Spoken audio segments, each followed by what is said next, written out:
If you've ever looked in the mirror and thought, oh my gosh, I am seeing way more of my scalp through my hair than I've ever seen before. And yet, when you try to bring this up to either your doctor or your friends and family, you're dismissed and told, still looks like you have a lot of hair to me. You are definitely going to want to stick around for this episode. I'm Dr. Mary Alice Mina, and welcome to my channel, The Skin Reel, where I give real people real information about their skin health so that they can make informed and educated decisions. Sound good? Let's get into it.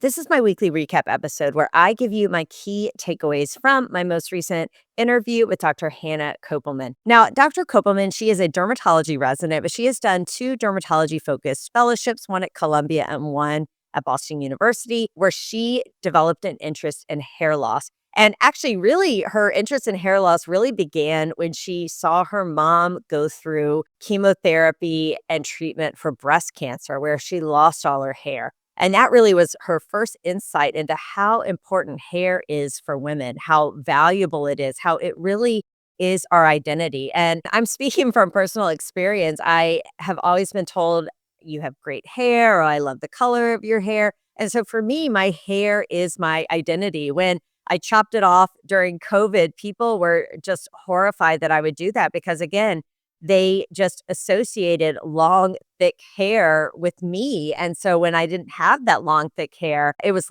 like I'd lost a piece of me. So it was definitely interesting to go through that. But as someone who is now in my mid 40s, I noticed a couple years ago, or maybe even a year and a half ago, that when I looked in the mirror, I felt like my forehead was getting bigger and I felt like my hairline was receding. And I do have thick hair. I've never really struggled with hair thinning before.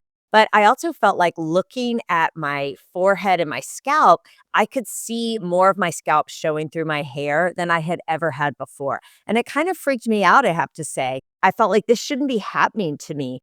And I see this a lot in patients and friends, and people will say they notice hair thinning, but to the outside world, it looks like they have a thick head of hair and they're frequently dismissed. Their concerns are dismissed, and people say, oh, you've got enough hair. Don't worry about it. Right. But you do worry about it because it's less than what you're used to. It's not your baseline. And you know, there's a difference and you know, there's a change. Here's the good news, there are things we can do. And nowadays, we actually have way more treatments than we've ever had before and things that actually work. Here's the caveat though. It's not a quick fix. It's not a one size fits all. It's not do this and all your hair loss will be cured, right? Hair loss first and foremost. And again, I'm going to mostly be talking about female pattern balding or androgenetic alopecia because that is a very common cause of hair loss. And we are finally talking about it, especially with women. We've been talking about male pattern balding for a long time. And yes, men get very upset by it and very distraught and have been seeking out treatments for a long time. But we've been neglecting the women and their hair loss and hair thinning issues, at least in my opinion. But I feel like the tide is turning. Women are speaking out about it more often, and they're actually treatments geared towards women and research being developed and looking into it. So hair loss is not as simple as look at your mom's dad, and if he had a thick head of hair, then you will too. Or if he's bald, you'll be bald. Like genetics plays a huge role. That's an area we're still trying to understand. We can't change our genetics, right? And it's not as simple as look at your mom's dad as to whether or not you'll have hair thinning or hair loss. It's more complex than that. So genetics plays a huge factor. If you're struggling with hair loss, want to rule out a medical condition. There are medical causes of hair loss. Having thyroid, either hyper or hypo, can cause hair loss. Being sick, being on chemotherapy, those things can cause hair loss, of course. Other vitamin deficiencies, being low in your vitamin D, having low iron, low zinc levels, those have all been shown to be associated with hair loss, or low B12. So these are things that are very easy to check with a simple blood test. And if that is the cause of your hair loss, then supplementing will definitely help that turn around. So that's kind of first and foremost. And again, why I think you should see a dermatologist before just trying a lot of products and procedures and treatments, because you want to get to the root cause. Why do you have hair loss? Don't just assume it's female pattern balding. you want to make sure you see someone who can help guide you on that. Make sure it's not a medical condition. Another cause of hair loss can be nutritional. I find that people who are on very restrictive, low caloric diets or who are very restrictive of fat can have very thin, brittle hair. And so, unfortunately, we see this with women, right? Where they're trying very hard to be thin, especially as they're aging. They may restrict their calories so much that they are causing hair loss on their scalp. Stress is another big component of hair loss. There's a condition known as telogen effluvium, where your body is so stressed out, whether you just had a baby, major surgery, a death, divorce, and maybe just going through a really hard time in your life or COVID. And it can feel like all of a sudden all your hair falls out and you see it falling out, which can be extra distressing. The good news with that is it's typically reversible. And then lastly, there are things like PCOS, polycystic ovarian syndrome. We see this a good bit in younger women with hair loss. Even if we don't see the other signs or have the lab testing to confirm PCOS, women can still struggle with this and it can cause some hair thinning. It tends to happen in premenopausal or women of childbearing potential. And there's some different treatments for that. And then another cause of hair loss can be hormonal fluctuations. So we know that women, as they go through menopause and then postmenopausal, where estrogen plummets and they have no more estrogen, that we know that this is also associated with hair loss and losing hair. But did you know that actually testosterone can contribute to hair loss for women? So having androgen sensitivity around the hair follicles is one of the main drivers of hair loss for men. And so for women, sometimes having that increase in testosterone relative to estrogen can cause some androgen sensitivity. Or as women start taking testosterone to maybe boost their energy or their muscle mass or their libido, they may also notice some increased hair loss as well. So it's important to talk with your doctor about that because we want to balance those side effects, right?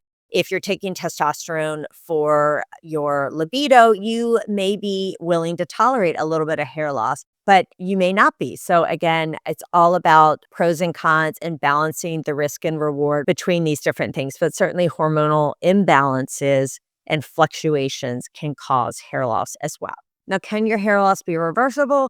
Possibly. For a lot of people, yes. It also depends on what is causing the hair loss. Telogen effluvium, almost universally reversible, but other forms of hair loss, not as much. And certainly scarring hair losses, we want to tackle those and hit those hard to prevent the scarring because once the skin has scarred and the follicles are scarred, it's virtually impossible to bring those hair follicles back. So, what do you do, especially if you're a woman of childbearing potential and you are noticing hair thinning and you're concerned and it's not hair loss from having a pregnancy? Well, the easiest, probably simplest thing to do after seeing your dermatologist, right? But try Rogaine, try topical minoxidil. 5%, it says for men, but men and women can use it.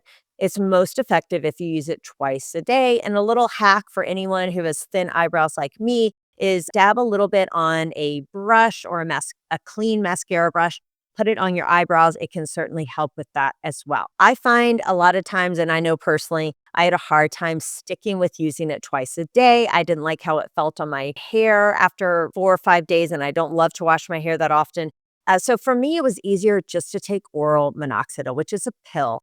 Now, some people don't like taking pills, so you have to, again, weigh what your preference is. But I find taking a very low dose, which is half a tablet, 1.25 milligrams, has actually done amazing with my hair thinning. And I no longer have that hair show, that scalp show that I noticed before.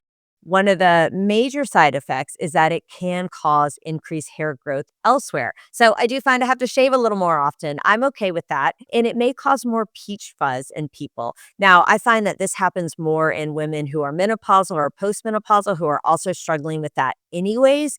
That's not really something I've noticed, but it is a side effect that can happen. And for some people, they don't want that and they stop taking it. It is a medication used for blood pressure. But at these super, super low doses that we're using, we find that it's really not an issue. But you can certainly talk with your primary care doctor or cardiologist if you're concerned about that. But most studies have shown that that's not really an issue because we're using such tiny low doses. What about supplements, right? I mean, you can't go anywhere without seeing supplements for hair loss all over the place. Do they work? Do they not work? And it's a mixed bag, right? I know some people who swear by their supplements. They love their supplements. And certainly if you have an actual deficiency like you're vitamin D deficient, start supplementing. That's something I've started doing because I was vitamin D deficient. And we do know that that can impact hair loss. Whether to take more nutraceuticals for hair loss, the jury is still out on that. There's some data showing it could be helpful. It's definitely a great option if you really want to stick with natural things. And if you have telogen effluvium, I think that that can help as well. But I wouldn't hang your hat on just taking a nutraceutical or a supplement to reverse everything about your hair loss. And sometimes they can be pricey, and supplements, we don't always know what we're getting. So make sure you're using a reputable company who have done sort of independent third party testing to make sure that what they are claiming is in their supplements is actually in there. But in most cases, it won't hurt you. Will it truly help is still debatable. But if you love your supplements, your nutraceuticals, go for it. Take it, can't hurt. And if you actually are deficient in a vitamin, then make sure to supplement with that as well. Let's also talk about platelet rich plasma. I love PRP. I think of hair loss in sort of two different ways. You have sort of your at home maintenance therapy, that might be your minoxidil or your supplements. And then you've got your in office procedures. And that's going to be things like platelet rich plasma. We draw your blood, we spin it down, and we take out the platelet rich plasma where the platelets are chock full of growth factors. And then we inject it into the scalp. And it's thought that the act of actually injecting it and causing little micro traumas in the skin, as well as all the growth factors in the platelets, can help turn around hair loss and help improve hair growth. So I find that this is a great option. Usually you do a series of 3 or 4 and then maintenance every 6 months or a year. The issue with platelets is that everyone's platelet levels vary and are different. And certainly someone in their 20s is going to have more active platelets and stronger growth factors than someone in their 60s or 70s. And so people are looking at maybe just pulling out the important things like the platelet derived growth factors and just maximizing that and just injecting that. And then we have less variability. So I think PRP is a great option. You want to do the injections of it for the scalp. You can even do it for your eyebrows. But I do think coming down the pike, we're going to see more concentrated forms of these platelet derived growth factors or exosomes that are going to take the important stuff and really amplify it for maximum benefit. Other things that get a lot of popularity are the low level light therapy or the LED helmets that people can buy. And again, there is data to show that this can be helpful. Here's the caveat. It's about consistency. You've got to use it as instructed. You want to make sure you're using a quality product that has powerful bulbs and lights and that it's really covering a maximum amount of scalp surface. And you've got to use it. It's not going to do any good if it's just sitting there not getting used. So put it on as instructed, 10, 15 minutes, however many times they recommend during the week. Maybe do your yoga or meditate or whatever. Have some coffee while you're doing it. Make it part of your routine. But again, this works best in conjunction with other options as well. And then lastly, don't underestimate lifestyle and nutrition. Again, very restrictive caloric diets, that's going to affect everything. Your skin is going to look lackluster. Your hair is going to be dry and brittle. If you are also really restricting the fats that you're eating and you have a very restrictive diet, or maybe you just have a diet where you are only eating protein and you're not eating fruits and vegetables. Again, these diets that are super restrictive, you're not getting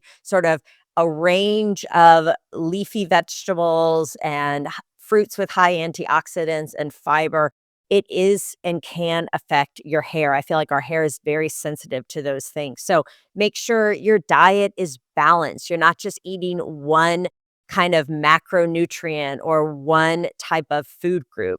Make sure you're getting enough calories to help with hair and make sure you're getting enough healthy fats as well for that shine. That is super important. Managing stress, because again, stress is going to affect your hair and your skin. So, trying as best you can to maximize that. If you're going through a stressful period in your life, finding healthy outlets for you to release some of that stress is super important. And don't forget sleep. Again, I used to think this was a waste of time when I was younger. And now in my 40s, I realize how important it is for our body to have that time to rest, to reboot, to regenerate is super, super key. If you are struggling with hair loss, know that there are a lot of things out there that can be done. And a lot of times it takes trying different things, combining different therapies. It's not necessarily a one size fits all, but there are at least really great treatments out there. I also didn't mention there's a laser out there coming out called Folix that I'm excited to see the studies and the data behind that, because that might be another in office procedure that can help as well. But it takes a multi prong approach. It takes doing things at home, focusing on diet, nutrition, lifestyle, potentially supplements, and then also pairing that with some in office procedures for maximum results. So, if you're struggling with hair loss, see your board certified dermatologist who can really help you through this. And if you want to hear the full episode, be sure to check it out here, and I will see you next week.